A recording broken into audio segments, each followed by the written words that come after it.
আবার বিয়া তুমি শুরু করে দিয়েছি।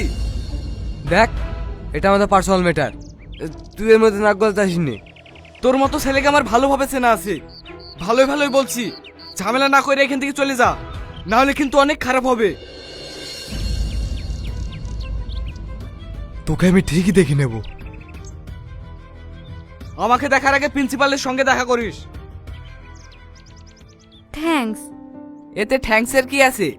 আমি তো আমার কর্তব্য পালন করেছি। আর তাছাড়া আমার সামনে অন্য কিছু হলে আমি কখনোই মুখ বুজে সহ্য করব না। আপনি অনেক ভালো মানুষ। এই নিন আপনার ডায়েরি।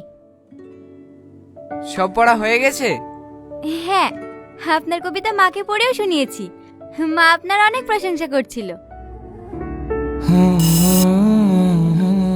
আমি এখন আসি। হ্যাঁ,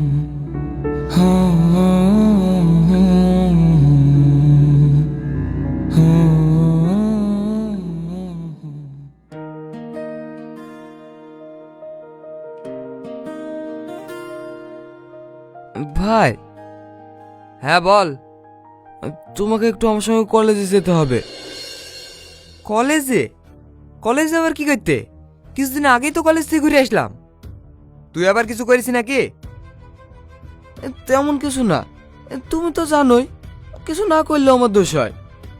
হ্যাঁ হ্যাঁ, সে তো আমি ভালো করেই জানি তুমি কেমন। ভাই এবার মতো চলো। ঠিক আছে ঠিক আছে, কালকে যাবো। যা তুই ভিতরে যা।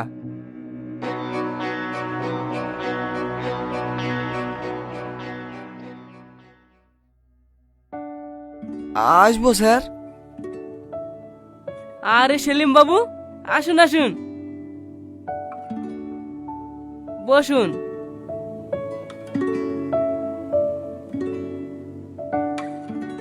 হঠাৎ কলেজে কি মনে করে? কি করব, ছোট ভাইটার জন্য মাঝে মাঝে কলেজে আসতে হয়। আপনি বলে ওকে দেখা করতে বলেছেন।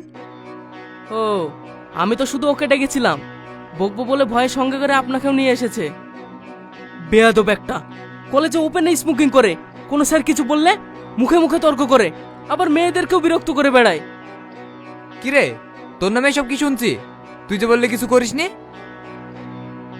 স্যার ছোট তো, তাই ভুল করে ফেলেছে, এবার মতো ক্ষমা করে দে। স্যারের কাছে ক্ষমা চা। স্যার আমার ভুল হয়ে গেছে, নেক্সট টাইম এরকম আর হবে না। তোমার ভাইয়ের কথা শুনে শেষবারের মতো ক্ষমা করে দিলাম, পরের বার যেন তোমার নামে কোনো অভিযোগ শুনতে না পায়।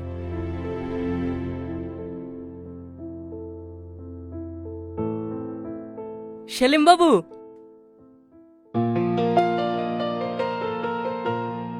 কালকে আমাদের কলেজে একটা ছোট্ট অনুষ্ঠানের আয়োজন করা হয়েছে, আপনি অবশ্যই আসবেন।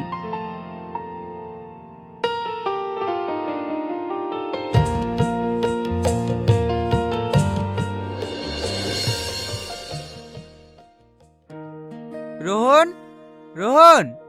হ্যাঁ মামা, আসছি।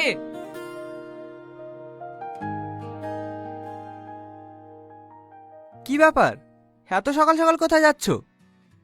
আজ কলেজ থেকে ম্যাগাজিন বের হবে তো, তাই স্যার সকাল সকাল আমাকে যেতে বলেছে। হো, চাটা খেয়ে যাও।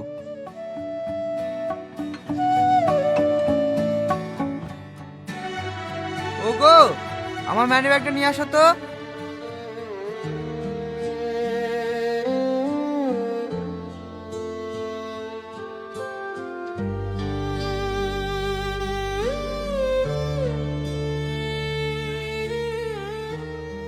এই নাও।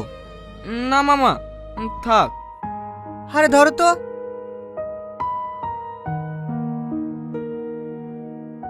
আব্বা মা হারানোর পরে আপনারা আমাকে যেভাবে আদর যত্ন ভালোবাসা দিয়ে আগলে রেখেছেন, সেটা আমি কোনোদিনই ভুলবো না।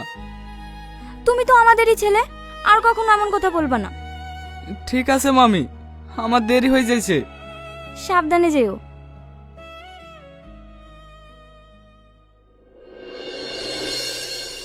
এইবার মঞ্চে ডেকে নেব আমাদের কলেজের গর্ব, খুদে লেখক রোহনকে। রোহন, তুমি মঞ্চে এসো।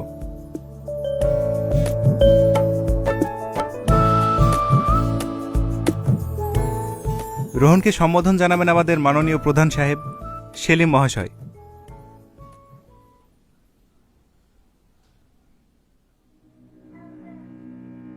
সরি স্যার, আমি এনার হাত থেকে সম্মানপত্রটা নিতে পারবো না।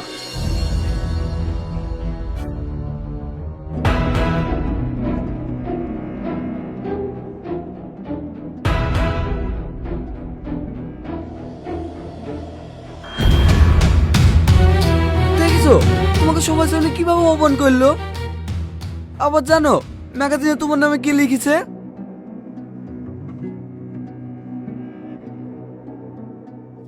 দেশ দেশ করে যায় তারা কি আসলে দেশপ্রেমিক, না মুখের কথাতে তারা দিয়ে যায় সোনার খনি? যারা নিজে নিজে বলে আমরা দেশের গর্ব, তারা নিজের নামে ঢাকঢোল পিটে নিজে নিয়ে মর্ম। দেশে গর্ব হলো তারা যারা রাত জেগে দেয় বর্ডারের পাহারা, তারা নয় যারা রাজনীতির নামে স্কুল কলেজে গিয়ে গুন্ডামি করে। শালার এত বড় স্পর্ধা আমার নামে লিখেছে।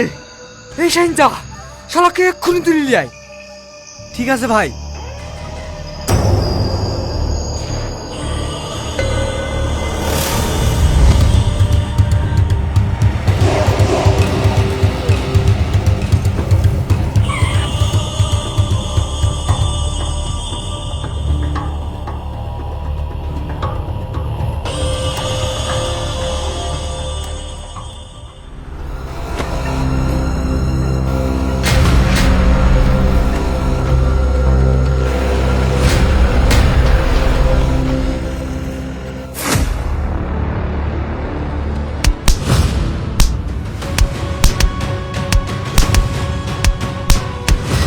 সেদিন আমার কলা ধরেছিলি না?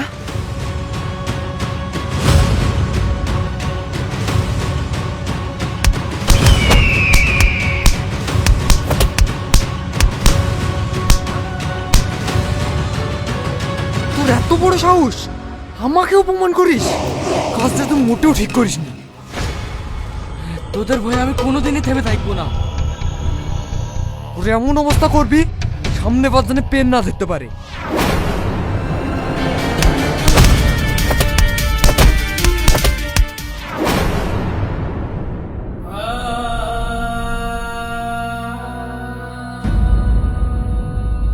আমরা স্বাধীন হয়েও পরাধীন। আমরা সাহসী হয়েও অন্যায়ের বিরুদ্ধে কথা বলার সাহস পাই না। অত্যাচারী শাসকদের মাথায় তুলে রাখি।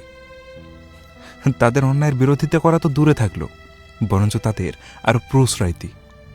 হ্যাঁ, এটাই বাস্তবতা।